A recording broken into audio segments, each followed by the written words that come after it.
Gikumpirma ni Police Colonel Nico Menez Olaybar Jr., ang direktor sa General Santos City Police Office, nga base sa investigasyon, migula nga dili si Renanti Tampus nga tag-iya sa salon ang punting sa pagpamusil ni Lito Rihang, kung dili ang boyfriend ni Tampus. Personal grudge yan dahil sa, yun na nga, yung hindi maganda yung usapan nila sa kita ng negosyo nila. It turned out ito gano'n, sinisingin yung boyfriend at it's so happy na nandun siya naka-aligid at yung boyfriend niya tumakbo pa sa taas. Hindi naman siya yung pakay, instead yung boyfriend talagang pakay na mabarilin ang suspect.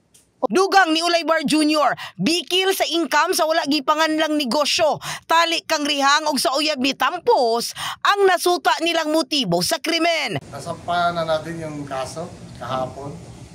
We are thankful sa Police Station 1 dahil nahuli na yung isa sa suspect. Okay. At large yung suspect pa na isa. Samtang human ang 36 ka oras nga hot pursuit operation sa kapulisan, formal nang gipasaka ang kasong pagpatay batok kang Rihang.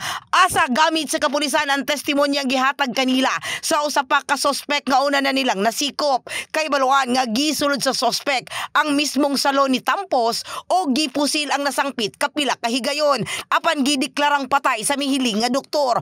Una nang gipanganlan ni Olaybar si Rihang nga mo'y gunman sa pagpamusil patay kang Tampus. In the heart of changing lives, kini sa Brigada Richel Gubalani, alang sa 89.5 Brigada News 7 Jensen, the Music and News Authority.